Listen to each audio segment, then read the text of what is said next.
Party కొత్త జెండాతో వచ్చిన Kalvakuntla Kavitha next ఏం చేయబోతున్నారన్నది ఆసక్తికరంగా మారింది. టీఆర్ఎస్ ఆవిర్భావ సభలో 3 పార్టీలను టార్గెట్ చేసింది కవిత. కేసీఆర్ 10 ఏళ్ల పాలన భయంకరపడి కామెంట్స్ చేసింది. అన్న కేటీఆర్ ను లైట్ తీసుకుంటూ హరీష్ ను ఏకిపారేసింది కవిత. అటు సీఎం రేవంత్ ను హిట్లర్ తో పోల్చింది. తెలంగాణ వ్యతిరేకులంటూ బీజేపీని తూర్చార పట్టింది. దూకుడుగా వచ్చిన కవిత అసలు లక్ష్యమేంటి, ఆమె ఏం చేయబోతుంది? ఇదే అంశంపై ఇవాళ డిఎన్ఏలో డిస్కస్ చేద్దాం. ముందుగా కవిత ఏం మాట్లాడిందో బయట చూద్దాం.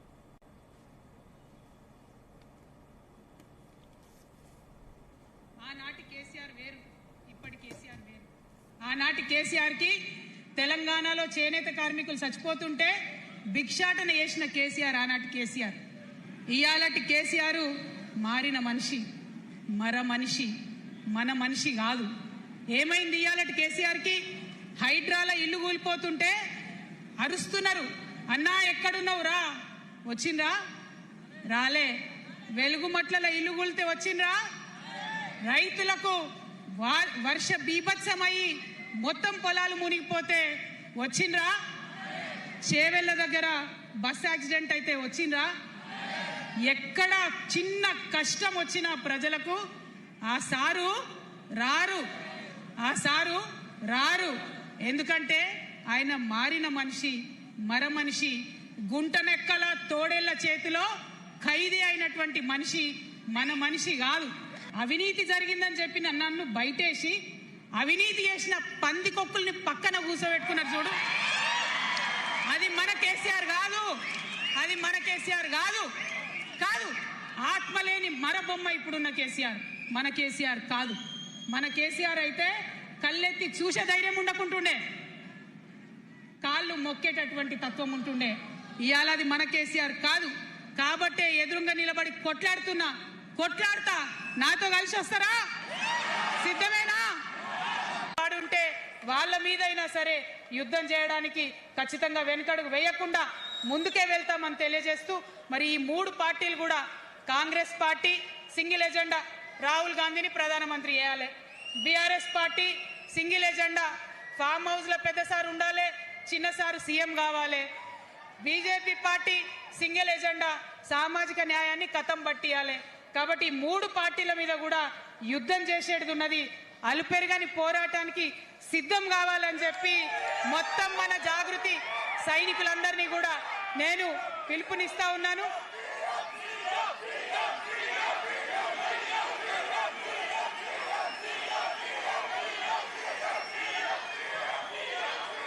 Thank you. ఇప్పుడు ఏం జరుగుతుంది రాష్ట్రంలో? ఒక కర్కోటకుడు ఆయన పరిపాలన జరుగుతుంది. బాధ అనిపిస్తుంది. ఒక పొలిటికల్ లీడర్ని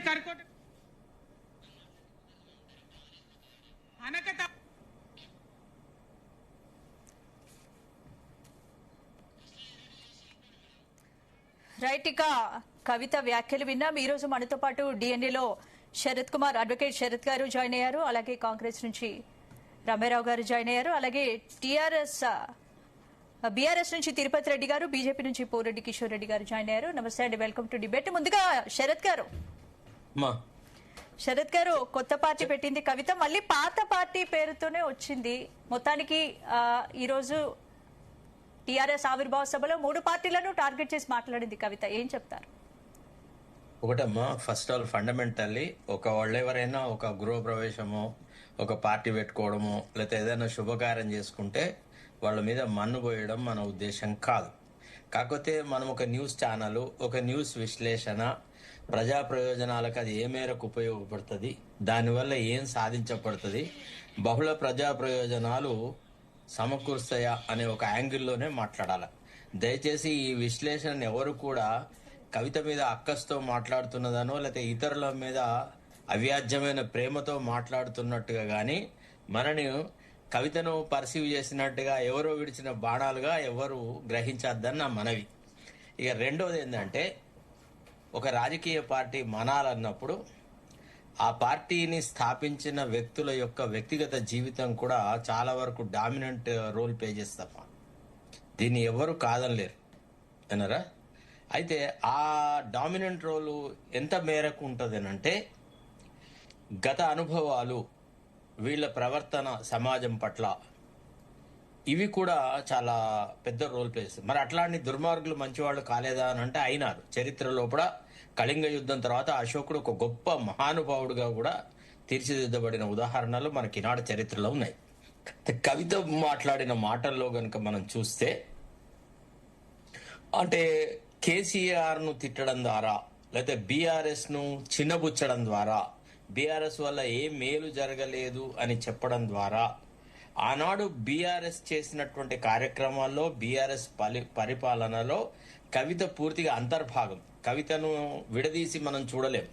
ఇప్పుడు ఆనాడు బీఆర్ఎస్ నేతృత్వంలో జరిగినటువంటి సోషల్ మీడియా మీద అటాక్లు కానీ, ప్రజా సంఘాల మీద జరిగిన అటాక్లు కానీ, ధర్నా చౌక్ను తీసిపారడం కానీ, ప్రభుత్వ భూముల వేలం కానీ, పచ్చి అవినీతి కానీ, కాళేశ్వరం ప్రాజెక్టును పూర్తిగా వ్యక్తిగత ప్రయోజనాలకు వాడుకున్నట్టు విధానం కానీ, తర్వాత కూరలు తీసినటువంటి అవినీతి కానీ, ఇవన్నిట్లలో కవితకు భాగస్వామ్యం ఉంది కదా. ఇప్పుడు సడన్ గా నేను గంగిగోవునైనా, నాలో ప్రజల పట్ల చాలా ప్రేమానురాగాలు ఉన్నాయి అని అంటే ఎట్లా ప్రజలు యాక్సెప్ట్ చేయాలా?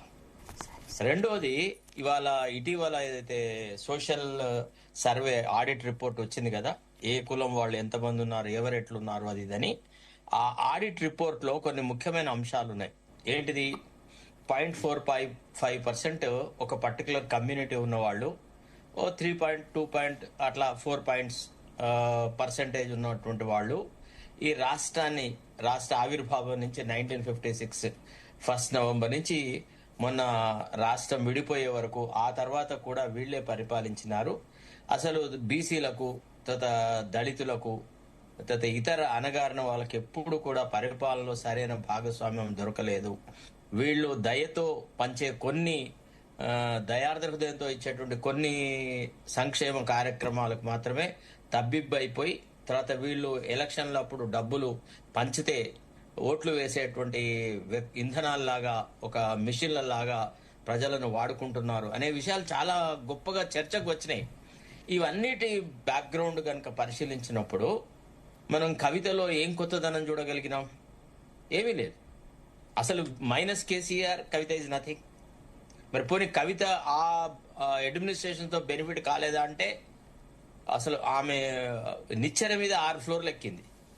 చెప్పండి, ఒకవేళ if she is not the daughter of KCR, can any other ordinary lady or a housewife, ఆమె కంటే ఇంటెలిజెంట్లు, ఆమె కంటే ఎక్కువ చదువుకున్న వాళ్ళు, మేధా సంపత్తి వాళ్ళు, చురుకుగా రాజకీయ ప్రస్థానం గల వాళ్ళు, ఎన్నో రకాల వాళ్ళు ఆ పార్టీలోనే 1000 మంది ఉండగా కూడా కవిత కుక్కర్తకే నిజామాబాద్ లో కంటెస్ట్ చేసే అవకాశం దొరికింది. అసలు తెలంగాణ ప్రజలు ఎవ్వడు బతుకమ్మే ఆడనట్టుగా, బతుకమ్మ అనే దాన్ని ఇన్వెంట్ చేసి తెలంగాణ ప్రజలకు తెలియజేసినట్టుగా ఆమె తన్ను తాను పొడుగుడుతున్న తీరు గాని, మరి ఆ రోజు ప్రజా సంఘాల మీద గాని, ప్రజల హక్కుల మీద గాని దాడి జరిగినప్పుడు మరి నేను వారించినా, నేను మా తండ్రితో కొట్లాడినా, లేకపోతే ఇంకేదైనా చేసినా అని ఆమె చెప్పలేదు. సో ఈ రకంగా ఆమె ఓవరాల్ పర్ఫార్మెన్స్ కనుక చూస్తే, ఆమె ఎవరి సంతృప్తి కోసమో బీఆర్ఎస్ మీద అటాక్ చేస్తున్నట్టుగా ఉంది తప్ప, ఈ తెలంగాణ సమాజానికి జరిగిన అన్యాయాన్ని సరిదిద్దడానికి గాని, సబ్బండ వర్గాల వాళ్ళ అభ్యున్నతి గాని, తెలంగాణ అభ్యున్నతి గాని కృషి చేస్తున్నట్టుగా కనపడలేదు.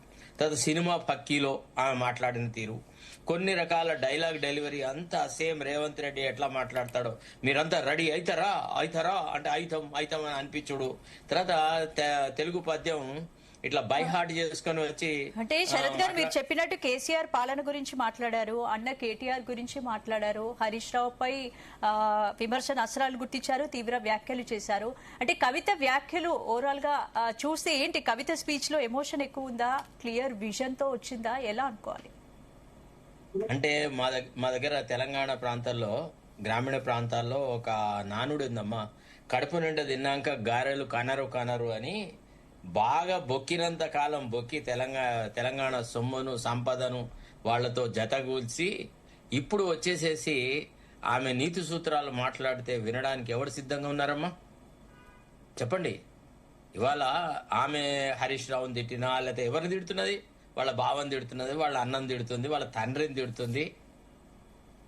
ఇప్పుడు మీరు ఆ పరిపాలనలో అంతర్భాగం మూడు కాకపోతే పార్టీలను టార్గెట్ చేసింది కవిత. ఒక బీఆర్ఎస్ పార్టీ గురించి మాట్లాడలేదు, ఇటు కాంగ్రెస్ గురించి మాట్లాడింది, బీజేపీ గురించి మాట్లాడింది. ఆమె మెయిన్ ఉద్దేశం అంతా కేసీఆర్ ఒక మరమనిషి. కేసీఆర్ కు అధికారం వచ్చిన తర్వాత ఆయన మమకారాన్ని కోల్పోయినాడు, ప్రేమాభిమానాలు కోల్పోయినాడు, అవినీతి పరులందరినీ తన పక్కకే హక్కును చేర్చుకున్నాడు, ప్రజాపాలనను గాలి కొదిలెట్టినాడు. ప్రజలు ఆర్థికంగా ఇతరతరమైన సమస్యల్లో ఉన్నప్పుడు రకరకాల సమస్యల్లో ఒక ప్రతిపక్ష నాయకుడిగా ప్రజల దగ్గరికి రాలేదు. పోలవరం ప్రాజెక్టు అమలులో వేరే ఎవరైనా ప్రజాకోణంలో ఆలోచించే వ్యక్తి అయితే కుర్చీ వేసుకొని కూర్చొని పోలవరం ప్రాజెక్టును అమలు చేసేది ఉండే.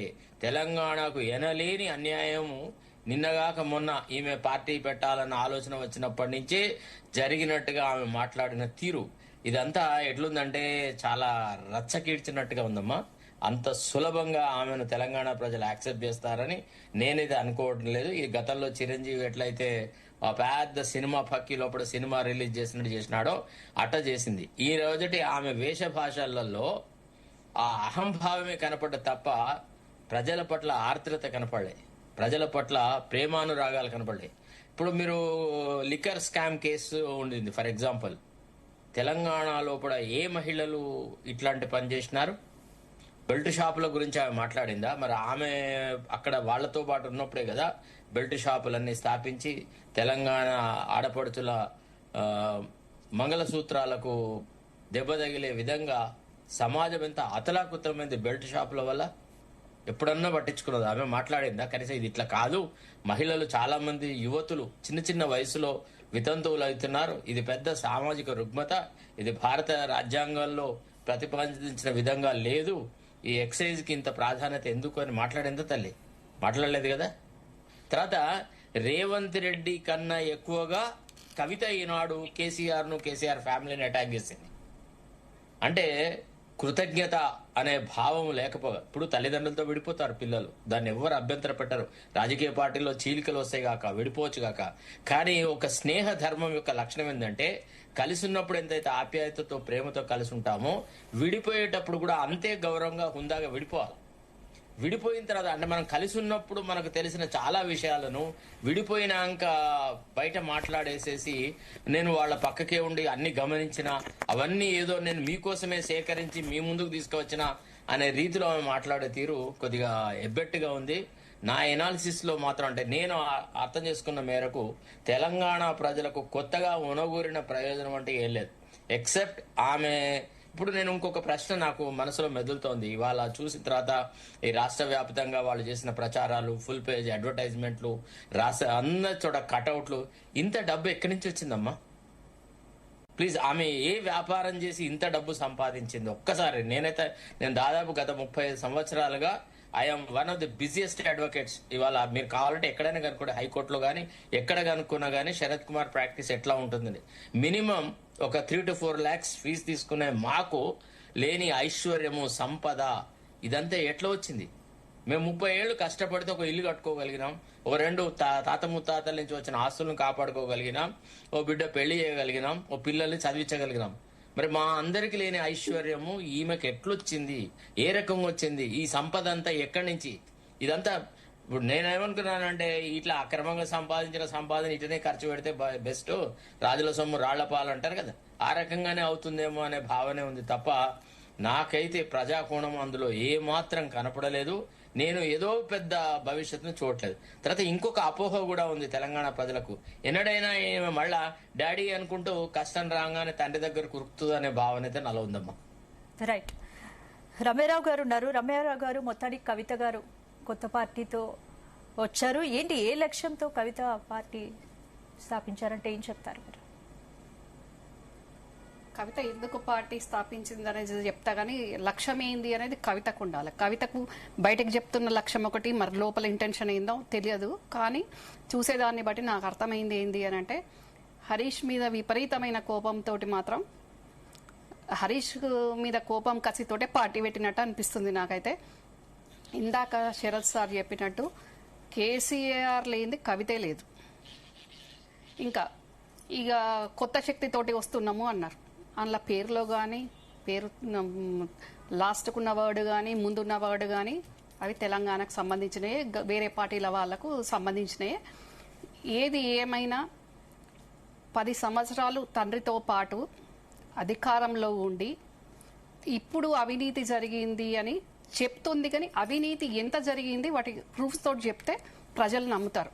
ఎంతసేపు అక్కడ పందికొక్కులు తోడేళ్ళు వాళ్ళు అవినీతి చేసిండ్రు, అక్కడ వాళ్ళు ఉంటున్నారు, నేను లేను వాళ్ళు ఉంటున్నారు అనే ఆవేదన, ఆక్రోశము, కోపము కసి కనిపిస్తున్నాయి. నేను కూడా గతంలో మా బాబాయ్ అయిన కేసీఆర్ను విభేదించి నేను కాంగ్రెస్లో జాయిన్ అవ్వడం జరిగింది.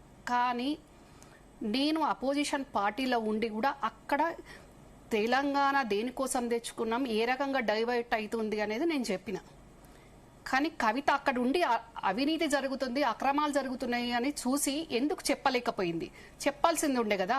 అప్పుడే బయటికి ఈ రోజు నన్ను మాట్లాడియండి, ఈ రోజు బయటకు వచ్చి చెప్పడం కాదు, ఆ రోజు బయటకు వచ్చి చెప్తే ఇప్పుడు ఏ అవినీతి చేసిన పందికొక్కులను పక్కకు పెట్టుకున్నారని చెప్తుందో వాళ్ళ ఆధారాలతో తను బయట పెడితే ఈరోజు తెలంగాణలో ఉన్న ప్రతి ఒక్క సమాజంలో ఉన్న, తెలంగాణలో ఉన్న ప్రతి ఒక్క పౌరుడు, మహిళలు కానివ్వండి, పురుషులు కానివ్వండి, ప్రతి ఒక్కరు కవితను బ్రహ్మరథం పట్టేవాళ్ళు, నెత్తి మీద పెట్టుకునేవాళ్ళు. కానీ ఈ రోజు ఇప్పుడు బీఆర్ఎస్ పార్టీ అధికారంలో లేనప్పుడు తను బయటికి వచ్చిన పరిస్థితిలో ఈ రోజు అవినీతి జరిగింది, ఆనకొండలు ఉన్నారు, అక్రమాలు జరిగింది అని అంటే ఎట్లా కరెక్ట్? అది చెప్పాలి కదా. ఇప్పుడు నువ్వు అక్కడ ఉన్నావు, నువ్వు మంత్రివి కాకపోయినా అక్కడ అందరిలాగా కాదు, కవితది అక్కడ స్పెషల్. కేసీఆర్ కూతురు, ఒక ముఖ్యమంత్రి కూతురు, నీకు చాలా 90% విషయాలు ఇన్నర్గా తెలుస్తాయి. బయట ఉన్న నాకే తెలిసినప్పుడు నీకు డెఫినెట్గా తెలుస్తాయి. తెలిసినప్పుడు మరి ఇప్పుడు బయటికి వచ్చి ఇప్పుడు పందికొక్కులు కేసీఆర్ మరమనిషి అయిండు అని అంటే నేను కవితను సూటిగా అడుగుతున్నా. కేసీఆర్ మరమనిషి అయినప్పుడు మరి నువ్వేం చేస్తున్నావు? మరి నువ్వు మైన బొమ్మ అయినవా? ఎందుకు మాట్లాడలేదు అప్పుడు? ఆయనను మరమనిషి అయిండు, మన మనిషిగా లేడు అని నీకు ఎప్పుడైతే అనిపించిందో, ఎప్పుడైతే నీకు జ్ఞానోదయం అయిందో అయిన క్షణంలో నువ్వు మరి మైన బొమ్మలాగా ఎందుకు మూసుకున్నావు? పెదవులు మూసుకున్నావు, ఎందుకు మాట్లాడలేదు? ఇప్పుడు మాట్లాడడం కాదు స్పందన గారు, అప్పుడే మాట్లాడాలి. నేను ఇప్పుడు ఎప్పుడైతే నన్ను కూడా ఒక రకంగా నెట్టేసే పరిస్థితి వచ్చినప్పుడే నేను కూడా బయటకు వచ్చినా, నేను తెలంగాణ కాంగ్రెస్ పార్టీలో జాయిన్ అయినప్పుడు నేను జరుగుతున్నది తెలంగాణకి ఏ రకంగా జరగబోతున్నది నష్టము అనేది నేను వివరంగా చెప్పిన. నష్టం జరుగుతుంది అని నేను చెప్పిన, కానీ నష్టం జరిగింది అని నువ్వు కల్లారా చూసినా అంటున్నావు. ఇప్పుడు కల్లారా చూడండి అవినీతి జరిగింది అని ఏ రకంగా చెప్తాం? నువ్వు చూసినప్పుడు చెప్పాలి కదా. నువ్వు అప్పుడే బయటికి రావాల్సింది ఉండే కదా, అప్పుడే చెప్పాల్సింది ఉండే కదా. ఎందుకు ఓపిక పట్టాల్సి వచ్చింది? ఆ బీఆర్ఎస్ ప్రభుత్వం పోయేంత వరకు ఎందుకు ఓపిక పట్టినావు? ఇప్పుడు చెప్తే ఎట్లా? ఏ రకంగా అది కరెక్ట్? ఏ రకంగా రిసీవ్ చేసుకుంటారు? మళ్ళీ ఇంకా ముఖ్యంగా ఈరోజు మళ్ళీ కేసీఆర్ మన మనిషి అయిండు అంటే ఏ రకంగా మన మనిషి అయిండు? మరి ఇట్లాంటి మాటలు మాట్లాడుతున్నందుకు మర మనిషి అయిందా? జీవచ్చంలాగా ఆయన బతుకుతున్నాడా? మరి ఇప్పుడు ఈ రోజు అందరు కలిసి తులసి తీర్థం పోసే పరిస్థితి తెస్తున్నారా? ముఖ్యంగా ఈ రోజు ఇంతకు ముందు జరిగిన పరిణామాలు వేరు, ఈ రోజు జరిగిన పరిణామాలు చూసి ఆయన మరి తను ఏ పచ్చ పార్టీ మీద అయితే పోరాటం చేసిండో, ఏ పచ్చ పార్టీ నుంచి అయితే తెలంగాణ ప్రజలకు విముక్తి చేయాలనుకున్నాడో అదే పచ్చ పార్టీని ఈ రోజు నీ జెండాలో పెట్టుకుంటే, అదే పచ్చ పార్టీని ఒకప్పుడు ఆయన పాతర పెట్టినంత పనిచేసిండ్రు, అట్లాంటి పచ్చ పార్టీ ఈ రోజు నువ్వు అదే నీ జెండాలో పెట్టుకుంటే మరి కేసీఆర్ ప్రాణం పోయినంత పరిస్థితి అయి ఉంటది అని నేనైతే అనుకుంటున్నాను. తెలంగాణ ప్రజలందరూ కూడా ఈరోజు కేవలం నా రాజకీయ ప్రయోజనము అని అనుకోకుండా తెలంగాణ ప్రజల కోసం వచ్చి ఏ పార్టీనైనా ఆరంభంలో కష్టాలే ఉంటాయి కావచ్చు, కానీ రిసీవ్ చేసుకుంటారు. కానీ ఈ రోజు అట్లా కాకుండా కేవలం పాంచజన్యము అనే దాంతో బయటికి వచ్చి నేను ఒకటే అడుగుతా, నీ పార్టీ నీ అజెండా ఏదైనా ప్రకటించుకునే స్వేచ్ఛ ఉంటది, కానీ ఇప్పుడు ఏదైతే నా మీద మచ్చబడింది, మరకబడింది, ఆ మచ్చ మరక చెడిపేసుకోవాలి అని గతంలో కవిత చెప్తూ వస్తుంది.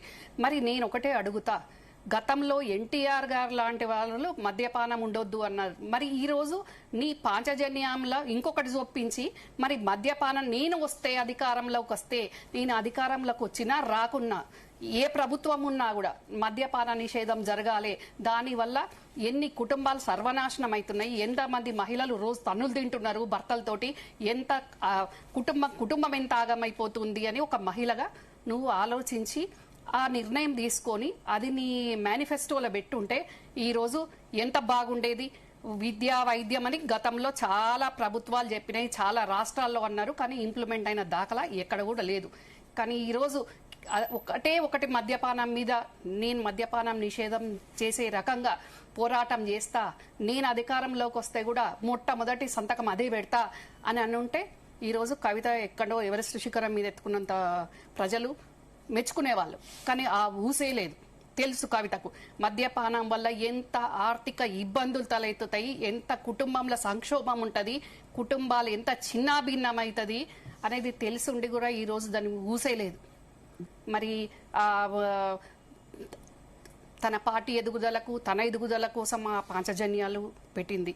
ఇక ఈ బీఆర్ఎస్ మీద విరుచుకుపడ్డది మనం విన్నాం. ఇక మా కాంగ్రెస్ పార్టీకి వస్తే కర్కోటకుడి సీఎం రేవంత్ గారిని రేవంత్ అన్నగను కర్కోటకుడు అంది. ఎందుకు కర్కోటకుడు అయ్యిండు అంటే మహిళలకు ఉచిత బస్సు పెట్టినందుకు కర్కోటకుడయిందా, 500 గ్యాస్ సిలిండర్ ఇచ్చినందుకు కర్కోటకుడయిందా, మరి రైతు భరోసా ఇస్తున్నందుకు కర్కోటకుడయిందా, మరి దేనికి కర్కోటకుడయిండు, ఏ రకంగా కర్కోటకుడుగా అనబడ్డాడు? మరి కార్మికుల రక్తం కళ్ళ చూసినందుకు అయినాడు. తర్వాత ఆర్టీసీ కార్మికులు నిన్నగాక మొన్న ఎంత ప్రాణాలు ఒడ్డినారు, అన్ని రకాలుగా వాళ్ళను పీడనకు గురి చేసినారు. గత బీఆర్ఎస్ ప్రభుత్వంలో ఆర్టీసీ కార్మికులకు అన్యాయం జరిగింది అని అందరు ఎలుగెత్తి మాట్లాడిన వాళ్ళు, అంతకంటే మంచి పరిపాలన తెస్తాం, ప్రజాపాలన తెస్తా అన్న వాళ్ళు, మీరు శంకర్ గౌడ్ మరణానికి కాంగ్రెస్ బాధ్యత వహించదా? గతంలో రేవంత్ రెడ్డి ఏం మాట్లాడినాడో ఇప్పుడు సోషల్ మీడియాలో చూపెడుతున్నారు అందరూ విచ్చలవిడిగా. ఆ వీడియో సార్, ఏ ప్రభుత్వం కూడా ఎవరిని కూడా ఈ సూసైడ్ కి అటెంప్ట్ చేయమని ఎవరిని కూడా ప్రోత్సహించదు. కాకపోతే జరిగిన సంఘటనకు మేము కూడా బాధపడుతున్నాము, ఆ సంఘటన జరిగినందుకు చింతిస్తున్నాము. డెఫినెట్ గా 3 రోజులనే చర్చలు సఫలమైనది. శంకర్ గౌడ్ గారి మృతికి కూడా అందరం కూడా చింతించాల్సిన అవసరమే ఉంది. ఎవరు కూడా అట్లాంటి చర్యలకు పూనుకోవద్దు, అంత ఆవేశాలకు లోను కావద్దు. ఇది ఏ ప్రభుత్వం ఉన్నా 1-2 ఇట్లాంటి సంఘటనలు జరగాయి అనేది ఏం లేదు.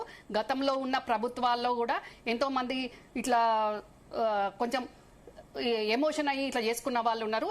మరి ఇప్పుడు పార్టీ పెట్టిన కవితను కూడా సూటి అడుగుతున్నా. 1200 మంది విద్యార్థులు అమరులైతుంటే మరి నువ్వు చూసినావు కదా, చూసుండి ఎందుకు కూడా వాళ్ళను ఆపే ప్రయత్నం చేయలేదు? మరి అధికారంలోకి వచ్చినాక కూడా ఆ అమరులైన కుటుంబాలకు కూడా ఎందుకోసం, వాళ్ళ కోసం ఇప్పుడు తెలంగాణ జాగృతి నుంచి ఎట్లయితే ప్రోగ్రామ్ తీసుకున్నావో అట్లా వాళ్ళ కోసం ఎందుకు తీసుకోలేకపోయినావు? ఇప్పుడు మనం చెయ్యలేకపోయినాము, ఇదైనాము అదైనాము అని ఇప్పుడు మాటలు మాట్లాడితే ఎట్లుంటది? ఈ రోజు నాకు చాలా ఫోన్స్ వస్తున్నాయి, దేశ విదేశాల నుంచి, గల్లీ నుంచి ఫోన్లు వస్తున్నాయి. అసలు ఎవరు ఉద్యమకారులు? ఇక్కడ టీఆర్ఎస్ పార్టీ ఎవరిది? ఉద్యమ జెండా మొట్టమొదట 2001 నుంచి ఉద్యమ జెండా మోసిన వాళ్ళము, ఏం కాకుండా అయిన వాళ్ళము, ఇప్పటికీ బీఆర్ఎస్ గా మారిన బీఆర్ఎస్ లో ఉన్న వాళ్ళము, బీఆర్ఎస్ లో లేక కాంగ్రెస్ కు వచ్చిన వాళ్ళము, బీజేపీకి పోయిన వాళ్ళము, ఎవరమైనా గానీ 2001లో ఉన్న వాళ్ళది అసలైన టీఆర్ఎస్ గాని ఇప్పుడు ఇది ఎట్లా టీఆర్ఎస్ అవుతుంది అని ఆవేదన పడుతున్నారు. ఒకసారి మాట్లాడదాం రామారావు గారు, మళ్ళీ మీ దగ్గరకు వస్తాను. బీఆర్ఎస్ నుంచి తిరుపతి రెడ్డి గారు. తిరుపతి గారు, ఇప్పుడు కవిత గారు కొత్త జెండాతో వచ్చారు అంటే కొత్త పార్టీనా లేక పాత పార్టీకే రీబ్రాండింగ్ గానీ వస్తున్నాయి? ముఖ్యంగా బీఆర్ఎస్ ని టార్గెట్ చేస్తూ కూడా కవిత మాట్లాడారు కాబట్టి ఏం చెప్తారు? నమస్తే. ఈ డిబేట్ లో పాల్గొన్నటువంటి శరత్ గారికి, రమ్యారావు గారికి, మనోజ్ గారికి, పోరెడ్డి గారికి మీకు నమస్కారములు. ఏముందండి, తను ఎవరైనా ఒక కొత్త పొలిటికల్ పార్టీ లాంచ్ చేస్తున్నప్పుడు ఏం మాట్లాడతారంటే తన పొలిటికల్ పార్టీ ద్వారా ఎజెండా అయింది, ప్రజలకు ఏమో చేస్తాం, ఎందుకు స్థాపించాల్సి వచ్చింది అది చెప్తారు తప్ప ఇంతసేపు తనను వెనక నుంచి ఎవరో నడిపిస్తున్నారు అనేటువంటి అపవాదం నుంచి తప్పించుకోవడానికి బీజేపీ పార్టీని టార్గెట్ చేయడం, తర్వాత కాంగ్రెస్ పార్టీని జస్ట్ రేవంత్ రెడ్డి గారు కర్కోటకుడు అనేటువంటి ఒక పదజాలం తప్ప కాంగ్రెస్ పార్టీని పెద్ద విమర్శించిన దాఖలాలు లేవు. బీఆర్ఎస్ పార్టీ మీద విపరీతమైనటువంటి టార్గెట్ చేసిన ఉదంతాన్ని చూసిన. రాజకీయ పార్టీలను ఎవరు టార్గెట్ చేయరండి. ఫస్ట్ పార్టీ లాంచ్ చేస్తున్నప్పుడు పార్టీ యొక్క ఉద్దేశం ఏంది, నేను ఎందుకు పార్టీ స్టార్ట్ చేస్తున్నా, నేను ఏం చేయదలుచుకున్నా అని చెప్తారు. ఎక్కడైనా కూడా ఇప్పుడు కేసీఆర్ గారు కూడా సభ పెడితే ప్రజల నుంచి సీఎం అనుస్తుంటే కేసీఆర్ గారు లాంటి మహానుభావుడు వారించిండు అట్లాంటి మాట్లాడొద్దు, డిస్టర్బ్ చేయదని. కానీ ఈమె ఎంకరేజ్ చేస్తున్నట్టు కనపడింది. పార్టీ జెండాను చూసినట్లయితే బ్యాక్గ్రౌండ్ ఎల్లో అండ్ కింద ఆకుపచ్చ రంగు ఇవన్నీ చూస్తూ ఉంటాం. పేరులో కూడా సేన ఇవన్నీ కూడా ఎట్లుందంటే ఎన్డీఏలో భాగస్వామ్యమైనటువంటి తెలుగుదేశము జనసేనను కాపీ కొట్టి వాళ్ళ అంటే ఒక రకమైనటువంటి ఆ పేరులో కూడా ఆర్ స్టాండ్స్ రేవంత్ లాగా అనిపిస్తుంది, అసోసియేషన్ స్టాండ్స్ అనుమూల లాగా కనపడతా ఉంది.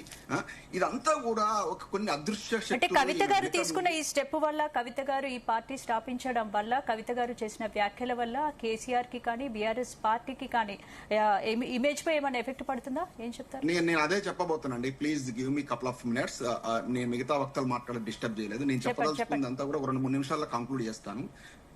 కవిత గారి పార్టీ అనేది ఏదో పబ్బలో పుట్టి ఏదో కథమవుతుంది అంటారు చూసారా, మకలో కథమవుతుంది అన్నట్టు ధోరణి అండి. ఇంతకుముందు కూడా తెలంగాణలో ఎన్నో పొలిటికల్ పార్టీలు కేసీఆర్ గారితో విభేదించి విజయశాంతి గారి ఆధ్వర్యంలో తల్లి తెలంగాణ వచ్చింది, ఆలయ నరేంద్ర గారు స్థాపించారు. అదేవిధంగా తెలుగుదేశం నుంచి బయటకు వచ్చినటువంటి దేవేంద్ర గౌడ్ గారు తెలంగాణ పార్టీని స్థాపించారు. ఇట్లా అనేక తెలంగాణ పార్టీ, ముఖ్యంగా కోదండరావు గారు జేఏసీ చైర్మన్, పెద్ద గొప్ప నాయకుడు నేను వచ్చేసి నాకు ఆయన వచ్చి తెలంగాణ జనతం వాటి యొక్క పొజిషన్ ఇవాళ ఎట్లుందో మనం చూసాం. ఆయన ఇవాళ కనీసం ప్రత్యక్ష ఎన్నికల్లో పాల్గొని ఒక కౌన్సిలర్ స్థాయిలో కూడా గెలవని దుస్థితికి, దేహి అని ఎమ్మెల్సీ పదవి అడుక్కున్న దుస్థితికి కోదండరాం లాంటి నాయకుడు దిగదారిండి అంటే మీరు అర్థం చేసుకోండి. ఇవాళ తెలంగాణ పొలిటికల్ మ్యాప్ మీద ఇంకో కొత్త పార్టీకి స్కోపే లేదండి. ఆల్రెడీ 3 ప్రధాన పార్టీలు ఉన్నాయి. బీఆర్ఎస్ పార్టీ ఉంది, బీజేపీ ఉంది, కాంగ్రెస్ ఉంది.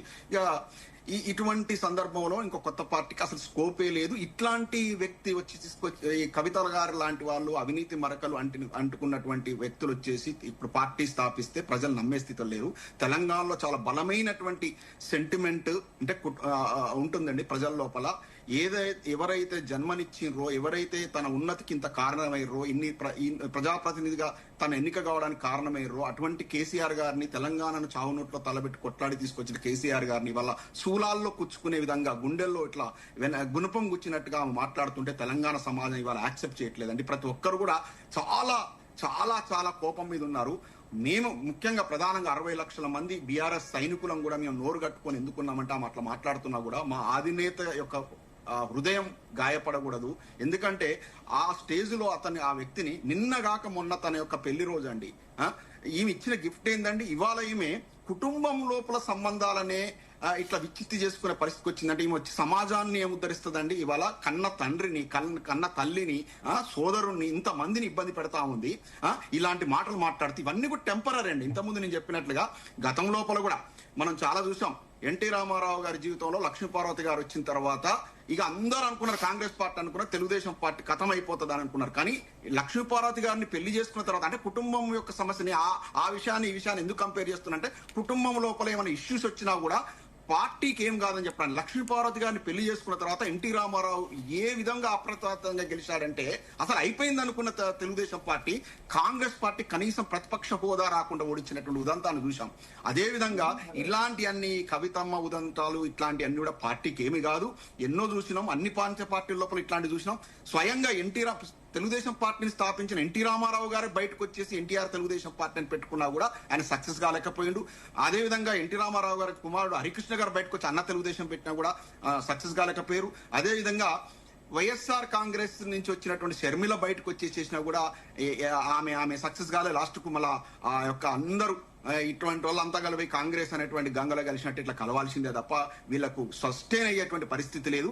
ఇవి ఏమి కూడా బీఆర్ఎస్ పార్టీని ఏం చేయలేవు. తెలంగాణ సమాజం లోపల కేసీఆర్ అనేటువంటి ఒక వ్యక్తి, ఒక హీరో, ఆయన ఎప్పటికీ చరిత్రలో ఉంటాడు. ఆయనే మాత్రమే ఈ తెలంగాణ అనేటువంటి పదానికి ఆ పేటెంట్ రైట్స్ అతనికి మాత్రమే ఉన్నాయి. ఇలా పేరు మారొచ్చు, ఏముందండి, భారత్ అనేది ఏమన్నా నిషేధించబడిన పదమా? తెలంగాణ సాధించుకున్నాడు, తన లక్ష్యాన్ని సక్సెస్ అయ్యిండు. సక్సెస్ అయిన తర్వాత భారత రాష్ట్ర సమితిని మార్చుకున్నాడు. ఎందుకంటే భారతదేశ వ్యాప్తంగా కూడా ఈ సంక్షేమ ఫలాలు మేము చేసినటువంటి విజన్ అంతా కూడా ఎక్స్పాండ్ చేయాలన్న ఉద్దేశంతో, ఒక సదుద్దేశంతో పోయిండు. దాంట్లో నష్టమేం లేదు. ఏందో తెలంగాణ సాధించండి కదా, తను అనుకున్న లక్ష్యాన్ని అధిగమించండి కదా కేసీఆర్ గారు. ఇవాళ ఈమె వచ్చేసి ఇలా పాంచజన్యాన్ని పెట్టేటి. మరి ఈమె 5 సంవత్సరాలు అక్కడ నిజామాబాద్ ఎంపీగా ఉందండి. మరి అప్పుడు అధికార పార్టీలో ఉంది, స్వయాన తండ్రి ముఖ్యమంత్రి. మరి ఈ పాంచజన్య కార్యక్రమం అప్పుడు ఎందుకు నిజామాబాద్ లో ఇంప్లిమెంట్ చేయలేదు? ఇవాళ చెప్తా ఉంది ఒక్కొక్క మాట. పిల్లలకు కనీసం బాత్రూములు లేవు, స్కూల్ పిల్లలకు, లేకపోతే ఇంకేదో లేదు. మరి ఇవన్నీ కార్యక్రమాలు ఆమె అనుకున్నటువంటి 5 లక్షలను ఎందుకు నిజామాబాద్ లో ఇంప్లిమెంట్ చేయలేదు? ఎవరు ఆపిరి మనం? ఇవాళ ఏం లేదు. ఈమె వెనక ఈమె వెనక ప్రధానంగా తెలుగుదేశం పార్టీ అధినేత చంద్రబాబు నాయుడు గారు ఉన్నారు, ఆయన శిష్యుడు రేవంత్ రెడ్డి గారు ఉన్నారు. వీరి తిరుపతి రెడ్డి గారు, మీరు రేవంత్ రెడ్డి గారు ఉన్నాను అనవద్దు. తిరుపతి రెడ్డి గారు ఉన్నారండి, లేరండి. రమ్యారావు గారు బరాబర్ ఇవాళ రేవంత్ రెడ్డి గారి పెట్టుబడి రేవంత్ రెడ్డిదే కరకొట్టకుడు అన్నది కదండి. నేను చెప్తున్నా, మీరు డోంట్ ఇంటరప్ట్ మీ. రమ్యారావు గారు మీరంటే నాకు చాలా గౌరవం, మీరు డోంట్ ఇంటరప్ట్ మీ ప్లీజ్. ఇవాళ వారి పెట్టుబడితో వస్తున్న బిగ్ టీవీ ఇవాళ ఈమెను మోస్తా ఉంది. బిగ్ టీవీ అధినేత నాకు స్వయాన చాలా కజిన్ అండి, చాలా దగ్గర బంధువు. ఆయనకు అన్ని పైసలు ఎక్కడి నుంచి వచ్చినాయండి? రేవంత్ రెడ్డి గారి పెట్టుబడులు కదా. ఇవాళ బిగ్ టీవీ ఇవాళ మొత్తం కవితమ్మను హైలైట్ చేసి చూపిస్తా ఉంది. ఆమెకు లేని బలాన్ని చూపిస్తా ఉంది. ఆమెకు ఏం బలం ఉందండి? ఇవాళ 2 ఏజెన్సీల ద్వారా జనాన్ని మొబిలైజ్ చేసేసి ఆ జనాన్ని పట్టుకొచ్చేసి ఇది కవితమ్మ ఇది అనే ఈమె బలం ఇంత అని చూపించే ప్రయత్నం చేస్తా ఉన్నారు. ఇట్లాంటి బలాబలాలు, ఇట్లాంటి పార్టీలు, ఇట్లాంటి కొత్తగా పార్టీ పెట్టి చిరంజీవి లాంటి వ్యక్తి ఇటువంటి వాళ్ళు పెట్టి ఏమైరో లాస్ట్ చూసాం. ఏదేమైనా ప్రాంతీయ పార్టీ నుంచి విభేదించిపోయినటువంటి ఏ నాయకులు కూడా మీరు ఇక్కడ డిఎంకేలో చూసుకోండి, స్టాలిన్ తో విభేదించిన అలివేలు సంగతి చూసుకోండి, అక్కడ రేవణ్ణను చూసుకోండి, కుమారస్వామిని విభేదించిపోయిన వాళ్ళు, ఇక్కడ తెలుగుదేశం పార్టీ నుంచి విభేదించిపోయినటువంటి స్వయాన పార్టీ అధినేత, పార్టీ స్థాపించిన ఎన్టీ రామారావు గారి పరిస్థితి ఎట్లా చూసాం. ఇవాళ బీఆర్ఎస్ పార్టీ నుంచి బయటకు పోయినటువంటి వాళ్ళు సక్సెస్ అయ్యే పరిస్థితి లేదు. వాళ్ళు అసలు రాజకీయంగా అడుగంటిపోవాల్సిందే, మళ్ళా దేహి అని కేసీఆర్ గారి కాళ్ళు పట్టుకోవాల్సిందే తప్ప ఈమె వచ్చేసి ఈమె మాకు ఇన్ని రోజులు ఒక బ్యాగేజ్ అండి. కవితమ్మ మీద మేము కామెంట్ చేయాలంటే ఎందుకు ఆగినట్టు మా అధినేత మనసు గాయపోతాం. ఇక నుంచి మేము తగ్గే సమస్య లేదు. ఈమె మా పార్టీకి ఇన్ని రోజులు గాయం. ప్రతిపక్ష పార్టీలు లిక్కర్ రాని ఆ రాని ఈ రాని విమర్శిస్తుంటే మేము ఎలా సమాధానం చెప్పుకోవాలని పరిస్థితి ఉండే. ఇవాళ మా బ్యాగేజీ ఇంకా నాకు అవకాశం ఇవ్వండి, అవకాశం ఇవ్వండి. చాలా ఓపిక పడుతున్నా, అవకాశం ఇవ్వండి. కేసీఆర్ గారు రావాలి, రేవంత్ రెడ్డి పోవాలి, అంతే తప్ప కవిత వీళ్ళు అనే వాళ్ళకి స్థానం లేదు. వీళ్ళను ఎంత తొందరగా వీళ్ళకి ఎంత తక్కువ ప్రయారిటీ ఇస్తే అంత మంచిది. వీళ్ళకి డిస్కస్ చేయడం కూడా అనవసరం అని నేను. కిషోర్ రెడ్డి గారు మీరేం చెప్తారు? ఈ రోజు తెలంగాణ వ్యతిరేకులు అంటూ బీజేపీని కూడా టార్గెట్ చేస్తూ కేసీఆర్ కవిత గారు మాట్లాడారు, ఏం చెప్తారు? ముందుగా మీకు అట్లాగే ప్యానెల్లో ఉన్న పెద్దలకి, మన జీ టీవీ ప్రేక్షకులందరికీ నమస్కారం. మ్యామ్, ఇప్పుడు ఈరోజు అంటే సింపుల్ గా చెప్పాలి అని అంటే, మన ప్రజాస్వామ్యంలో ఎవరికైనా హక్కు ఉంది పార్టీ పెట్టుకోవడానికి. ఎన్నో పార్టీలు పెట్టారు మన తెలంగాణలోనే. ఇప్పుడే ఎవరో చెప్తున్నారు, తెలంగాణ పేరులోనే తెలంగాణ జనసమితి వచ్చింది, ప్రజా ఫ్రంట్ వచ్చింది, తల్లి తెలంగాణ అని వచ్చింది, జై తెలంగాణ పార్టీ అని వచ్చింది, లేకపోతే వైఎస్ఆర్ తెలంగాణ పార్టీ అని వచ్చాయి. ఇంకెన్నో పార్టీలు వచ్చాయి. ఈవెన్ టీడీపీ నుంచి దేవేంద్ర గౌడ్ గారు అప్పుడు విడిపోయినప్పుడు కూడా తెలంగాణ పార్టీ పెట్టారు. అప్పుడు కాంగ్రెస్ నుంచి మరి చెన్నారెడ్డి గారు ఇది చేసినప్పుడు కూడా తెలంగాణ పేరుతోటి పార్టీలు పెట్టారు. ఓకే, సో ఇప్పుడు టీఆర్ఎస్ బీఆర్ఎస్ మారింది, ఇప్పుడు మళ్ళీ నేను టీఆర్ఎస్ పెడుతున్నాను అంటే అదంతా మీకు క్లియర్ గా కనిపిస్తుంది. ఇది ఇంటి గొడవ అండి, ఇది ఇంటి గొడవ. 10 సంవత్సరాలు తెలంగాణ వచ్చిన తర్వాత ఒక 10 సంవత్సరాలు సంపాదన విపరీతంగా సంపాదించారు. అది రాజకీయంగా కావచ్చు, రాజకీయ బలమే కావచ్చు, లేదా ఆస్తే కావచ్చు, రాజకీయ ఆస్తే కావచ్చు, లేకపోతే నిజంగానే ఆస్తులే కావచ్చు, ప్రాపర్టీయే కావచ్చు. ఇవి 2 విపరీతంగా సంపాదించారు. ఇప్పుడు ఇంట్లో గొడవలు. ఇప్పుడు ఎవరు ఎంత తీసుకోవాలి? అంతకుముందు ఇదే సీన్ కట్ చేస్తే అనే టైప్లో అంతకుముందు వైఎస్ఆర్సీపీలో ఇదే చూసాం, అన్న చెల్లెళ్ళు కొట్టుకోవడం. ఇప్పుడు అట్లాగే ఉంది. రమ్య గారు ఇంతకుముందు హరీష్ రావు గారు అన్నారు, అంటే ఇక బావ మీద కోపంతో అన్నారు, లేకపోతే అన్న మీద కోపంతో షర్మిల గారు అయి ఉండొచ్చు. ఏదైనా కానీ ఇంట్లో గొడవలు ఇవి. వాటికి మనందరినీ బలి చేయడం ఎందుకు చెప్పండి? మనం ఈరోజు ఈ డిస్కషన్లు పెట్టుకుని వారి గురించి ఏదో మాట్లాడి వీరేదో అని చెప్పి వారి ఆలోచనలు ఏంటి, వీరి ఆలోచన సింపుల్ గా స్ట్రైట్ ఫార్వర్డ్ గా ఇంటి గొడవ, ఆస్తి గొడవ. లాస్ట్ కి వారు ఆస్తిలో వాటా సరిగ్గా ఇస్తామన్నారు అనుకోండి, అది రాజకీయ ఆస్తే కావచ్చు, లేదా నిజంగానే ఆస్తే కావచ్చు, డబ్బే కావచ్చు, ధనమే కావచ్చు. ఆ రెండిట్లలో ఆస్తి పంపకాలు సరిగ్గా చేస్తారు. ఆస్తుల గొడవ కాదు, వారు ఏం చెప్తున్నారు అనేది వారు చెప్తారు. వారి పార్టీ ప్రతినిధిని కాదు నేను, నా పార్టీ ప్రతినిధిని. నేనేం చెప్తున్నాను అనేది మా నేను చెప్తున్నాను. నా అంచనా ఏంటి అనేది నేను చెప్తున్నానండి. మా పార్టీ అంచనా ఏంటి అనేది నేను చెప్తున్నాను. ఇప్పుడు 10 సంవత్సరాల్లో నిజంగానే వారు 12 సంవత్సరాలు అనుకోండి, 11 సంవత్సరాలు అనుకోండి, 11 సంవత్సరాలు కూడా అధికారంలో ఉన్న రోజు ఏనాడు కూడా నోరు మీద పని. ఈ రోజు అవన్నీ నేను మూగగా చూస్తూ ఉంటాను. 10 సంవత్సరాలు 5 సంవత్సరాలు చూశారు, ఓకే. నెక్స్ట్ టైం అయినా బయటకు వచ్చారు, ఏమైనా ఫైట్ చేశారు అంటే అది వేరే విషయం. 10 సంవత్సరాలు అధికారంలో ఉన్నంతసేపు నేను అన్యాయాలు అక్రమాలు జరుగుతుంటే చూశాను. వాళ్ళందరూ అక్రమార్కులు, నేను చూస్తూ ఉండిపోయాను, మూగబోయాను. కాకపోతే ఇప్పుడు బయటకు వచ్చి ఇప్పటికీ నేను పెద్దగా మాట్లాడను, కాకపోతే వాళ్ళ మీద ప్రెషర్ తీసుకొస్తాను అన్నట్లుగానే ఉంది కదా వారి స్పీచ్ అంతా. ఏదో బ్లాక్ మెయిల్ చేస్తున్నట్టుగానే ఉంది కదా. అట్లీస్ట్ ప్రజల సైడ్ నిలబడినా కానీ నిజంగానే మాట్లాడుంటే సరిపోయేది కదా అని అనిపించింది నాకైతే. సరే, వాట్ ఎవర్ ఇట్ ఈస్ అండి, వారి పార్టీ లాస్ట్కి ఏమవుతుంది ఏమో. ఇప్పుడు మనమందరము ఫూల్స్ అవుతాం మాట్లాడి. ఇప్పుడు రేపు ఆస్తి గొడవలు తీరిపోయాయి అనుకోండి, మనం ఫూల్స్ అవుతాం.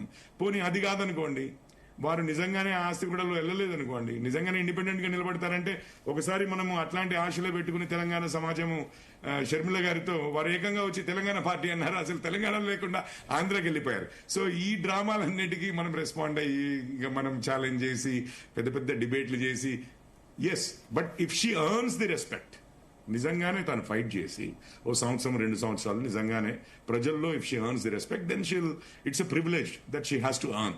దెన్ సీరియస్ గా తీసుకుంటారు. లేకపోతే కేఏ పాల్ గారి దగ్గర నుంచి అందరూ పార్టీలు పెట్టారండి, ఎవరైనా పెట్టొచ్చు. ఈ ప్రజాస్వామ్యంలో అందరికీ హక్కు ఉంది. అండ్ పెట్టిన పార్టీ మొదటి రోజే వారి గురించి డిబేట్ చేయమంటే ఇది వారికి ఫ్రీ పబ్లిసిటీ తప్పించి మా అందరికి ఏమి పెద్దగా మేము పట్టించుకున్నది లేదు, పెద్దగా మాకు ఇంట్రెస్ట్ కూడా లేదు మాట్లాడడం. That's all. మనోజ గారు చెప్పండి, అందరి వర్షన్ విన్నారు కదా, ఏం చెప్పాలనుకుంటా?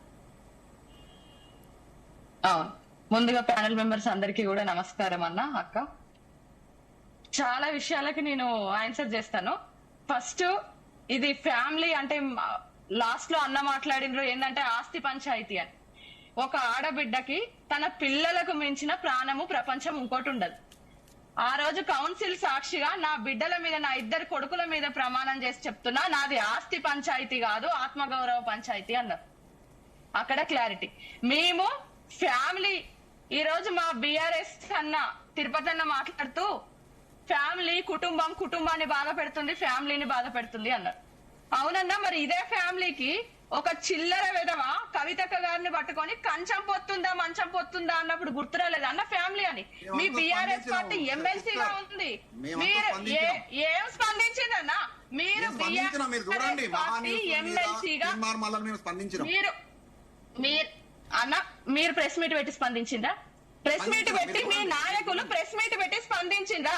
ఆ రోజు ప్రెస్ మీట్ పెట్టి స్పందించిందా లేదు? మీరు ఒక ఇంటి ఆడబిడ్డని అంత మాట్లాడినప్పుడు ప్రెసిడెంట్ గా ఉండి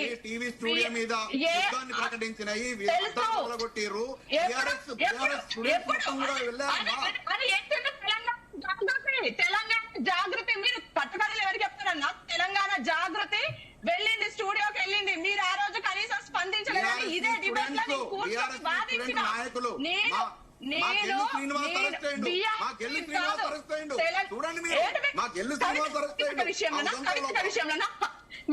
మీరు అబద్ధాలకు బ్రాండ్ అంబాసిడర్ అని మళ్ళీ నిరూపించుకుంటున్నారు.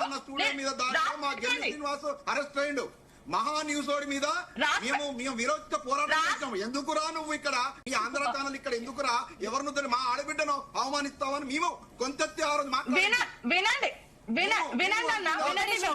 రాసి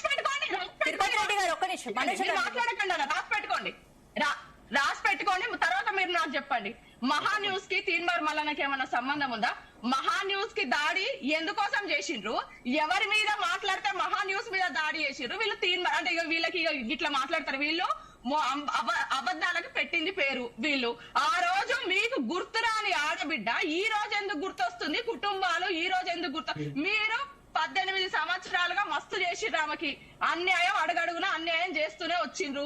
మీరు సెకండ్ టైం ఎంపీగా ఓడగొట్టిండ్రు కుట్రలు చేసి. అయినా కేసీఆర్ గారి కోసం మౌనంగా భరించింది. ఇంకెన్ని రోజులు భరించమంటారు? మేము ఉద్యమకారులము, మేము ఆ రోజు ఉద్యమంలో ఉన్నాము, ఇప్పుడు ఉద్యమకారులము. మాకు ఖచ్చితంగా టీఆర్ఎస్ మీరు వదులుకున్నారు. మీరు తెలంగాణ అన్న పేరుని భారతం అనేది ఏమైనా నిషేధం అన్నారు? నిషేధం కాదన్నా. తెలంగాణ అస్తిత్వం ఏది? తెలంగాణ ఆత్మగౌరవం ఏది? తెలంగాణ నీళ్ల కోసం, నిధుల కోసం, నియామకాల కోసం పుట్టిన తెలంగాణని ఆ తెలంగాణ అన్న పేరు దాంట్లో నుండి తీసేసి మీరు భారత రాష్ట్ర సమితి అని మీరు భారతదేశాన్ని ఉద్ధరిస్తామని పోతే, మీరు వదులుకున్న పేరు, మీరు వద్దనుకున్న పేరు మేము ఉద్యమకారులు ఆ రోజు తెలంగాణ టీఆర్ఎస్ పార్టీని ఇంటి పార్టీ అనుకొని పనిచేసిన వాళ్ళము. ఈ రోజు మాకు అవకాశం వస్తే మేము తప్పకుండా పెట్టుకుంటాము. ఇంకా ఇది కవితక్క గారు ఏదో వాళ్ళ స్వార్థం కోసము పెట్టింది అని చెప్పేసి అన్నలు మాట్లాడిన దాని గురించి చెప్తాం. మేము స్వార్థం కోసం పెట్టలేదన్నా, వీళ్ళు మమ్మల్ని సస్పెండ్ చేసిండ్రు, మేము పార్టీ నుండి బయటికి రాలేదు. మొన్నటికి మొన్న డ్రగ్స్ కేసులో దొరికిన వాళ్ళకి వీళ్ళు షోకాజ్ నోటీస్ ఇస్తారు, కానీ కవితక్క గారిని మాత్రం డైరెక్ట్ గా సస్పెండ్ చేస్తారు. కవితక్క గారు చెప్పింది ఏంటన్నా, కాళేశ్వరంలో అక్కడ అవినీతి జరిగింది అని చెప్పిండ్రు. మరి అదే కాళేశ్వరం మీద కాళేశ్వరం కమిషన్ పేరిట కేసీఆర్ గారికి నోటీస్ ఇచ్చినప్పుడు ఫస్ట్ స్పందించింది, ఫస్ట్ ఇందిరా పార్క్ దగ్గర ధర్నా చేసింది ఈ తెలంగాణ జాగృతి, ఈ కవితక్క గారే. కానీ ఎప్పుడు ఎవరైతే పక్క నుండి వేరే వాళ్ళు చేసి ఆ దోపిడంతా వేరే వాళ్ళు చేసి కేసీఆర్ గారిని ఒక బ్యాడ్ నేమ్ తెస్తున్నారు అని చెప్పేసి కవితక్క గారు ప్రెస్ మీట్ పెట్టి మాట్లాడితే కవితక్క గారిని సస్పెండ్ చేసిండ్రు. మీరు కనీసం షోకాజ్ నోటీస్ కూడా ఇవ్వకుండా. మరి ఈ 20 సంవత్సరాలుగా కవితక్క గారికి తెలిసింది తెలంగాణ ప్రజల కోసం పోరాడమే. పసి పిల్లల్ని ఎత్తుకొని ఈ తెలంగాణ రాష్ట్రానికి వస్తే ఉద్యమంలో ఆమె ఉన్న బిడ్డ, కడుపులో బిడ్డను పెట్టుకొని ఉద్యమం చేసింది, చంటి పిల్లగాన్ని పెట్టుకొని ఉద్యమం చేసింది. ఉద్యమంలో ఉన్న బిడ్డ పొద్దున్న లేస్తే ప్రజలు తప్ప వేరేది తెలియదు. మీరు ఆ సస్పెండ్ చేస్తే ఏం చేయమంటారు? చేతులు ముడుచుకొని ఇంట్లో కూర్చోమంటారు. మాకు తెలిసింది ప్రజల మధ్యకు పోయిన జాగృతి జనం బాట పేరిట 19 జిల్లాలు మేము జాగృతి జనం బాట పేరిట తిరిగినప్పుడు పుష్కర కాలమైన తెలంగాణ సాధించుకున్నా ఇంకా సమస్యలు స్వాగతం పలుకుతూనే ఉన్నాయి. అక్కడ మేము కలత చెందినాం.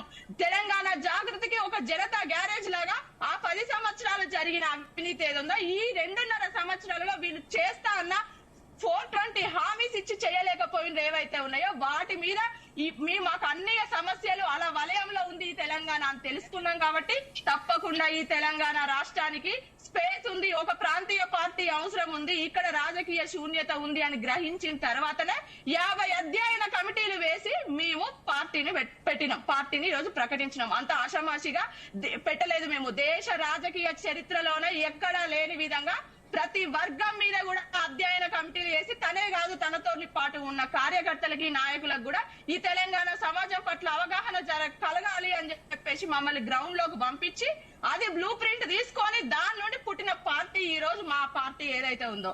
ఇక ఎవరికి నచ్చినట్టు మీరు కవితక్క గారి మీద ఇంత మాట్లాడే బదులన్నా మన నిజామాబాద్ ఎంపీ ఉన్నారు, మొన్న జగిత్యాల సభ గురించి కేటీఆర్ గారిని కానివ్వండి, కేసీఆర్ గారిని కానివ్వండి గంత ఘోరంగా మాట్లాడారు. ఇప్పటి వరకు మీ బీఆర్ఎస్ సోషల్ మీడియా స్పందించదు, మీరు స్పందించరు. కవితక్క గారి మీద మాత్రం విరుచుకపడతారు. ఉన్న మాటలే అన్నాం. ఈ తెలంగాణ సమాజం ఎట్లాంటిదంటే బాంచన్ కాలు మొక్కుత దొర అన్న ఈ తెలంగాణ సమాజం వాళ్ళు అన్యాయం చేసినప్పుడు బరిగీసి కొట్లాడిన తెలంగాణ సమాజం ఇది. ఎందుకంటే సమ్మక్క సారక్క తెగు ఉన్నది రాని కాబట్టి అదే రాముడు స్పందించాల్సిన టైంలో స్పందించకపోతే నిందించిండ్రు తప్పకుండా.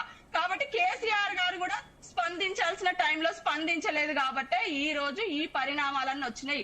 ఉద్యమకారులకు అన్యాయం చేసిండ్రు కాబట్టే ఈ రోజు మేము పార్టీగా ఆవిర్భవించాల్సి వస్తుంది. అమరవీరుల కుటుంబాలకు న్యాయం చేయలేదు కాబట్టే ఈ రోజు మేము పార్టీగా పుట్టినాం. రైట్ శరత్ గారు, కవిత గారు మళ్ళీ కొత్త పార్టీతో రావడం రీఎంట్రీయా, రివెంజ్ పాలిటిక్స్ అనే విమర్శలు కూడా వస్తున్నాయి. మరి కవిత గారి ఫైర్ చూస్తుంటే ఏంటి అసలు రాజకీయాల్లో మార్పు తీసుకొస్తానని తను చెప్తోంది, ఏమంటారు? అసలు మీకేం ఫైర్ కనబడదో నాకైతే అర్థం కాదు. What fire? అసలు ఫైర్ ఏందమ్మా? ఎక్కడ ఫైర్ అమ్మా? ఇప్పుడు కో అక్యూజ్డ్ స్టేట్మెంట్ లాగా ఉంది. నేను ఇప్పుడు క్రిమినల్ లాలో ఏముంటుందంటే రమ్మా తెలంగాణ సమాజానికి సంబంధించి కవిత స్టేట్మెంట్ అంతా కో accused confession about commission of an offence లాగా కనబడ్డది. అంతే తప్ప ఇంకేం కనబడ్డదమ్మా? అప్రూవర్ కన్నా పూర్తిగా మారలేదు. మళ్ళీ అది కాదు, పెద్ద ఏదో ఆమె ఏదో సాధించింది, ఏమో చేసింది అని ఒట్టిగా ఈ రభసాయి రచ్చ ఇదంతా వేస్ట్. నా దృష్టిలో కూడా ఏం సిగ్నిఫికెన్స్ లేదు. ఇప్పుడు దొరలు దౌర్జన్యం అది ఇదని ఇంతకుముందు ఆ చెల్లెమ్మ మాట్లాడింది కదా. ఎవరమ్మా దొరలు? అంటే కవిత దొర బిడ్డనా, లేకపోతే బీద బలహీన వర్గాల వాళ్ళ బిడ్డనా, లేకపోతే ఇంకెవరు వాళ్ళ తరఫున ఏమన్నా చేసిందా? లిక్కర్ వ్యాపారం మనం అందరం చేయగలిగినామా? కోట్ల రూపాయలు చార్టెడ్ ఫ్లైట్లలో మీరు అన్న లిక్కర్ గురించి మాట్లాడకండి. ఢిల్లీకి ఎట్లా చార్టెడ్ ఫ్లైట్లలో ఢిల్లీకి ఎట్లా పోయినారు? క్లీన్ షీట్ వచ్చింది. అది కోర్టు పరిధిలో ఉంది. క్లీన్ షీట్ వచ్చింది, దాని గురించి మీరు మాట్లాడకండి. అసలు మీరు లిక్కర్ కేసు గురించి ఎట్లా మాట్లాడతారన్నా? ఇందాక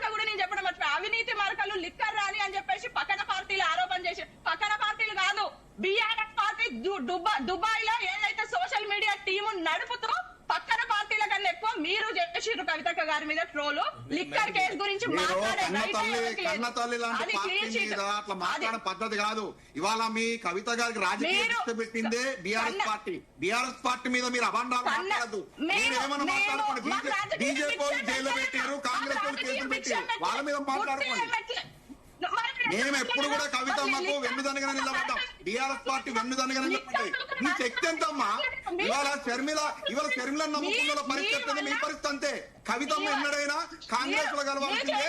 మీ పరిస్థితి అంతే. ఇలా ఇందిరా పరిస్థితి అంతే. ఇందిరా శోభన్ మీకంటే ఎక్కువ ఇందిరా శోభన్.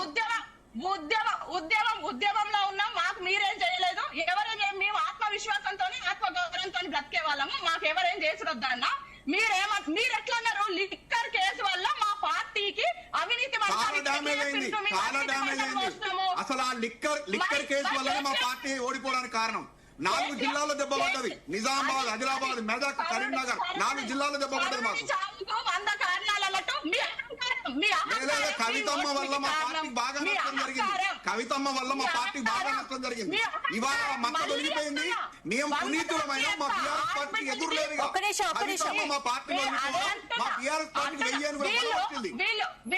వీళ్ళు కనీసము లిక్కర్ కేసు వీళ్ళ అధినాయకుడేమో వీళ్ళ అధ్యక్షుడేమో నన్నేం చేయలేక నా బిడ్డను నిందించిండ్రు అని చెప్తారు. వీళ్ళేమో ఇట్లా మాట్లాడతారు. ఇక ఇది వీళ్ళ అధినాయకత్వానికి వీళ్ళు ఇచ్చిన గౌరవం ఇది. కేసీఆర్ స్వయంగా నన్నేం చేయలేక నా బిడ్డని మాట్లాడట్లే. ఆ కేసు పెట్టిన బీజేపీ వల్ల మా పార్టీకి నష్టం జరిగింది. తన అందులో ఇన్వాల్వ్ అయ్యారా లేదా అనేది మా పరిధిలో మేము మాట్లాడట్లేము. అవినీతి మరకలను మీరు ఎట్లా మాట్లాడినారు? అవినీతి మరకలు అంటుకోవడం వల్ల అంటే అవి నిజంగా తన స్కామ్ లో ఇన్వాల్వ్ అయిందా లేదా అనేది ఇక్కడ మ్యాటర్ కాదు. బీజేపీ కాంగ్రెస్ మీద పెట్టిన కేసుల వల్ల కంక్లూడ్ చేయాల్సిన టైం వచ్చింది. నెక్స్ట్ టాపిక్ డిస్కస్ చేయాలి. ఒక చేసుకోవాలి. మళ్ళీ మంచి జరిగితే మన ఖాతాలో, లేకపోతే చెడు జరిగితే ఏం మంచి జరిగిందమ్మా? తన వల్ల మొత్తం ఎమ్మెల్యేలను తోడిపోయారు నిజామాబాద్ లో. తన వల్ల మా పార్టీకి నష్టం తప్ప లాభం ఎక్కడ జరిగింది? ఏం మాట్లాడతారు 2017 నుండి 2009 వరకు హుజూర్నగర్ లో టీఆర్ఎస్ జెండా ఎగిరింది.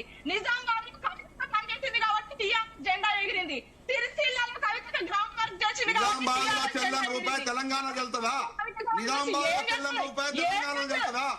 సాధించేది తండ్రిని మానసికంగా హింసించడం తప్ప తను సాధించేది ఏం లేదు. తన వల్ల తన పార్టీ ఒక కార్పొరేట్ సీట్లో గెలుచుకోదు. తన పార్టీ ఒక కార్పొరేట్ సీట్లో గెలవదు. తండ్రిని మానసికంగా ఇబ్బంది పెట్టడం కోసం రేవంత్ రెడ్డి గారి చేతుల బొమ్మగా మారి ఆడుతున్న నాటకం ఇదంతా రేవంత్ రెడ్డి గారు, చంద్రబాబు నాయుడు గారు గజ్వెల్లో చెల్లింది కదా. కామారెడ్డిలో చెల్లని రూపాయి గజ్వెల్లో ఎట్లా చెల్లింది? మరి అది కూడా గట్లనే ఉంటాయన్నా. మరి మేము అధికార పార్టీలో ఉండి ఓడిపోయిన వ్యక్తి ఇవాళ పార్టీ పెట్టి ఏం సాధిస్తుంది? కార్పొరేటర్ ఒక కార్పొరేటర్ చూడండి, కుట్రలు చేసి కాంగ్రెస్ పార్టీలో కలుస్తారు. కాంగ్రెస్ పార్టీలో ఓడగొట్టిండ్రు. అంత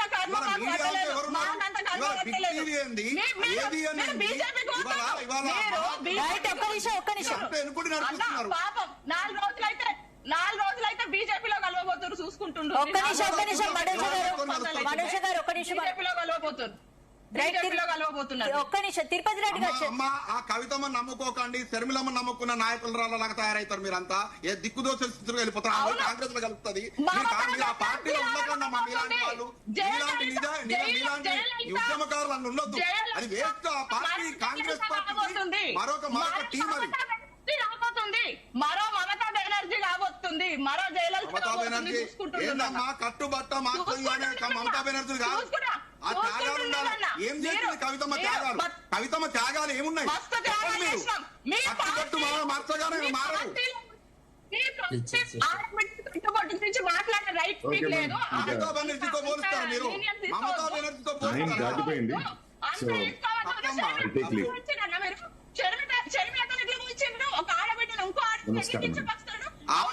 ఆమె తండ్రి గతించిన తర్వాత ఎదురు తిరిగింది. తండ్రి ఉన్నప్పుడే తండ్రిని మానసిక క్షోభ చేయడానికి అంతకంటే కిరాతక ఏముండదు. తెలంగాణ ఆడబిడ్డ తండ్రి మీద ఈగ వాళ్ళనియరు, సోదరుల మీద ఈగ వాళ్ళ పుట్టినింటి మీద ఈగ వాళ్ళనియరు. అంత కుటుంబంలోనే అంత దుర్మార్గంగా బిహేవ్ చేస్తున్నామే. ఆమె ప్రజలకు సేవ చేస్తుందా? ఆమె ప్రజలకు సేవ చేస్తుందా? ఒక ఆడబిడ్డ, తెలంగాణ ఆడబిడ్డకి ఎంత సెంటిమెంట్ ఉంటుంది కుటుంబం అంటే, తెలంగాణ ఆడబిడ్డకు ఎంత సెంటిమెంట్ ఉంటుంది కుటుంబం అంటే. ఇవాళ తండ్రిని మానసిక క్షోభకు గురి చేస్తున్న ఆమె వచ్చి తెలంగాణ ఉద్ధరిస్తాది. కేసీఆర్ గారు చాలా గొప్ప నాయకుడు కాబట్టి గుండెలో బాధలు భరిస్తున్నాడు. ఒక పిలుపునిస్తే పరిణామాలు తీవ్రంగా ఉంటాయి, కానీ ఇవ్వట్లే. ఎందుకంటే పోనీలే చిన్నపిల్ల ఏదో చేసుకుంటా ఉంది, అయ్యేదా పోయేదా అనుకుంటున్నాం. మైపాల్ యాదవ్, తీన్ మార్మల్ల లాంటి వాళ్ళు లైట్ తీసుకోవడం వల్ల మా పార్టీ డ్యామేజ్ అయిందని మా లాంటి వాళ్ళు మేము రియాక్ట్ అవుతున్నాం. తిరుపతి రెడ్డి గారు, మీరు ఫైనల్ గా కంక్లూడ్ చేయండి. ఒక్క నిమిషం మనోజ గారు కంక్లూడ్ చేస్తానమ్మా. మనోజ గారు ఆగండి. మనోజ గారు ప్లీజ్, మనోజ గారు ఆగాలి. మనోజ గారు ఒక్క నిమిషం ఆగండి. తిరుపతి రెడ్డి గారు మీరు కంక్లూడ్ చేయండి. నేను ఒకటి చెప్తున్నానమ్మా, ఒక సగటు తెలంగాణ ఆడబిడ్డ తన భర్త మీద మాటపడనియదు, తన తండ్రి మీద మాటపడనియదు, తన సోదరుల మీద మాటపడనియదు. సగటు నికార్సైన తెలంగాణ ఆడబిడ్డ ఇవాళ ఇంతమందిని బాధ పెడతా ఉంది. కానీ తన భర్త ఆమోదం ఉందో లేదో మాకు తెలియదు, కానీ తండ్రిని తల్లిని సోదరుణ్ణి, అదే విధంగా హరీష్ రావు గారు ట్రబుల్ షూటర్ అండి మా పార్టీలో. ఇవాళ వెనక ఉండి చంద్రబాబు నాయుడు గారు, రేవంత్ రెడ్డి గారు ఆడిస్తున్నట్టు హరీష్ రావు గారిని సపరేట్ చేయాలి. ఈమెను ఎక్కుపెట్టిరు, ఈమె భుజం మీద తుపాకి పెట్టి కాలుస్తున్నారు. ఈ దుర్మార్గమైనటువంటి రాజకీయానికి, నీచ రాజకీయానికి నాంది పలుకుతుంది కవితమ్మ గారు. కవితమ్మని ఈ రోజు వరకు కూడా మా నాయకులు గాని మా యొక్క కార్యకర్తలు గాని పరుష ఫలితాలతో ఎందుకు విమర్శించట్లంటే మా మహానాయకుడు ఆయన యొక్క బాధపడకూడదనే కట్టు నోరు మూసుకొని కూర్చున్నాం. నిన్న తీవ్రమైన వ్యాఖ్యలు చేసింది ఈమె. కేసీఆర్ గారిని గడిగడికి రేవంత్ రెడ్డి గారు అనకండి. మీరు చంద్రబాబు గారిని అనుకోండి కానీ రేవంత్ రెడ్డి గారిని అనకండి. రేవంత్ రెడ్డి గారిని బీజేపీ ఉండొచ్చు, రైట్, బీజేపీ పార్టీ ఉండొచ్చు, మమ్మల్ని చెప్పాలనుకుంటున్నారా? ఇంకా ఏముందండి చెప్పేది, అందరు చెప్పేది విన్నాం కదా. నా వర్షన్ ఏముంది, నేను చెప్పేది ఏంది అంటే నిజంగా కూడా ప్రజలకు సేవ చేయాలి అనుకుంటే డెఫినెట్ గా పదవులు ఉన్నా లేకున్నా మనం ప్రజలకు సేవ చేయొచ్చు. కానీ అధికారంలో ఉంటే ఒక రకంగా, అధికారం లేనప్పుడు ఒక రకంగా మాట్లాడడం ప్రజలందరూ గమనిస్తారు. అది కరెక్ట్ కాదు. డెఫినెట్ గా నాది ఆస్తుల సమస్య కాదు, ఆత్మగౌరవ సమస్య అయినప్పుడు దానికి తగ్గట్టుగా మనం పని చేసుకుంటూ వెళ్తే ప్రజలే మనల్ని ఏం చేయాలనేది ప్రజలే డిసైడ్ చేస్తారు. కానీ మనము ఇది అవుతాము అని ప్రజలకు చెప్పుకోవాల్సిన అవసరం లేదు.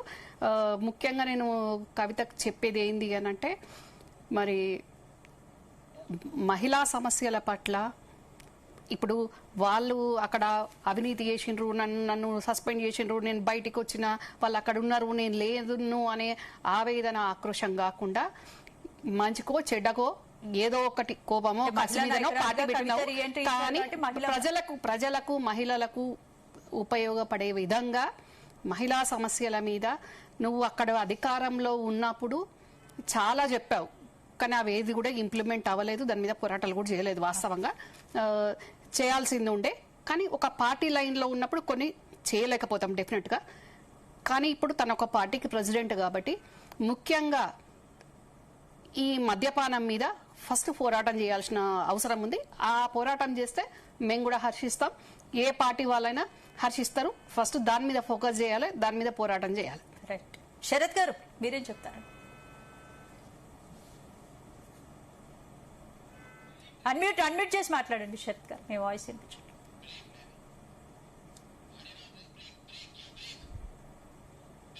రైట్.